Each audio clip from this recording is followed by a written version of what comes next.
Hello everybody. I am going to do my best to make you a video of testing a syllogism for validity using the rules. I will do a video here in a little bit of how to do counterexample. However, remember that if you don't get the counterexample one, just move on. It is not going to find us in any other chapter. A couple of the charts that your kids came home with are the validity of a syllogism cheat sheet, and then the parts of a syllogism and how to find the mood in the figure. This chart right here we worked on in the previous lessons, and hopefully they kind of understand this and are mastering this chart by now. This one up here is super helpful. At the top you see that you have valid syllogism forms. These letters represent where each statement is found on the square of opposition, and they should go in order: major premise, minor premise, and conclusion. So the first one is AAA. That means all three statements are found in the all SSP portion of the square of opposition, and it's figure 1. Anytime your syllogism is in any of these forms, it is valid. Any other form is invalid. Now, as we're learning the rules, though, we don't just want to look here and go, oh, I know it's valid, and move on, because our worksheet wants us to say what rules is it's breaking. When it comes to distributed terms, this is a term that's in a premise that is like all-inclusive. So if it's distributed, that means it's distributed among the whole premise, and it kind of encompasses everything that's going on. Now, instead of trying to figure that out by just reading words, because sometimes the words are challenging in these syllogisms, we have a little cheat sheet. So in an A statement, if it has a check mark above either letter, then that means that's where it's distributed. So the S stands for subject, the P stands for predicate. So if the subject of a premise is in an A statement, then it's distributed. In an E statement, the subject and the predicate are distributed. An I statement has no distributed terms, and an O statement has the predicate distributed. And then down here are the rules, and this is what we're going to use to test for validity. And one thing I would just say about validity has nothing to do with the truth. It is, do my premises necessarily imply my conclusion? Is there, are they following a certain flow to where, say, if my premises are true, then my conclusion must be true, even if my premise is false. So let me go ahead and do one from the exercises. We have: some challenging games are not fun. Some fun games are not chess. Therefore, all challenging games are chess. Now, I will tell you this, I don't know why they do this, but you're going to notice in this syllogism that it's the minor premise, then the major premise, and then the conclusion. And we learned that when you write syllogisms, you're supposed to start with your major premise, your minor premise, and then your conclusion. For our purposes, though, we don't really have to switch it up right here. So I'm going to start and get all my colors ready. How I've started with all of our syllogisms. We're going to look at our conclusion, and we're going to use this chart over here to find our major and minor term. So our major term is always in the predicate of the conclusion. So that means that our major term is chess, and I'm going to mark it as a P, and I'll write major. Okay, so our minor term is in the predicate, so it's challenging games all together, and that's going to represent S for minor. Now I want to go up in my other premises and find these terms. So challenging games is right here, and that's going to be S. So you notice the minor premise is first because it has our minor term, and then our major term is chess, so it's right here. I'm going to write major. Okay.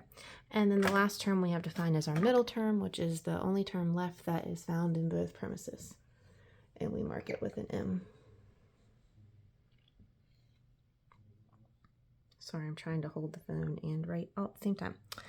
Okay, once we get done with this, we can go ahead and figure out what our mood is and what our figure is. So using the square of opposition, we have some challenging games are not fun games, which translates into some S are not P.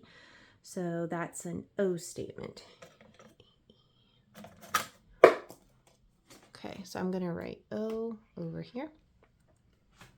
Then we have some fun games are not chess, so that's some S are not P again, so that's also an O statement. And then we have all challenging games are chess, so that's all S is P, that's an A statement. Okay, so I'm going to go ahead and write down here O, O, A. Now I want to figure out my figure. So if you look at this chart, the figure has to do with your middle term.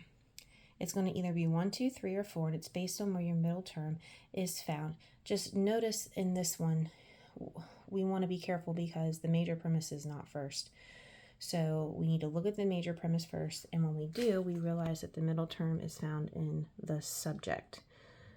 And then in the minor term, it's found in the predicate. So we have subject, predicate. So that falls under figure 1. That's why we should always put the major premise first, because otherwise we can mess up our figure. So our figure in our mood is OOA. And we can quickly go ahead and look at our valid syllogism forms, and we see that it's not there, which means it's not valid, but we want to understand why.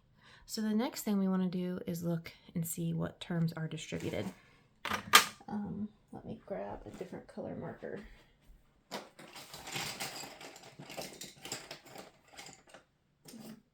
I'm just going to use brown because that's what I grabbed. Okay, so our first statement we said is an O statement. So in the O statements, our predicate is distributed. So we're going to come over here and we're going to put a check mark on our predicate. The next one is also an O statement, so that means the predicate. So I'm going to come over here, put a check mark. And then the last one is an A statement, and that means the subject is distributed.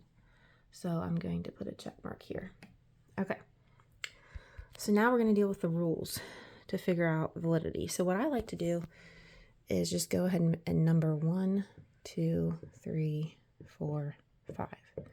And I'm going to go through the rules, and I'm going to put a check mark if it follows it and an X if it doesn't. So rule number 1 says in at least one premise, the middle term must be distributed. So we go over here and we look at our middle terms. Fun games is not distributed, but it is up here. So it follows that rule, so we can put a check mark. Rule number 2, if a term is distributed in the conclusion, it must also be distributed in its premise. So the term in the conclusion that is distributed is challenging games. So we find challenging games up here. It is not distributed, so it does not follow that rule. So we'll put an X, and I'll teach you how to label that rule in just a minute. Number 3, a valid syllogism cannot have 2 negative premises. Well, we have some S are not P. Some S are not P. They're both negative because they have the word not. So we are also breaking rule number 3. Number 4, a valid syllogism cannot have a negative premise and an affirmative conclusion. Well, we've already established that our premises are negative. Our conclusion is affirmative, so it breaks that rule as well. And then rule number 5, a valid syllogism cannot have 2 affirmative premises and a negative conclusion. Well, we know our premises are not affirmative, so it's not breaking that rule, so we'll put a check mark. Now your book wants you to label these rules. So we have rule 2, 3, and 4 that are broken. Well, on your cheat sheet, it tells you how to label them. The only one you need to be careful of is this one. So let's see.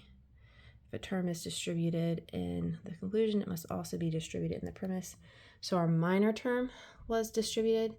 So we're dealing with illicit minor. We have to figure out which one, whether it's major or minor.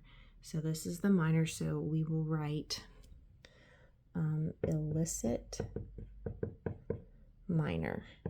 That's the rule that it is breaking. Rule number 3, we have 2 negative premises. So you can write 2 negative premises or you can write 2 NP. Number 4 is a valid syllogism cannot have a negative premise and an affirmative conclusion. Well, it has that. So you can write negative premise and affirmative conclusion, or you can abbreviate NP-AC.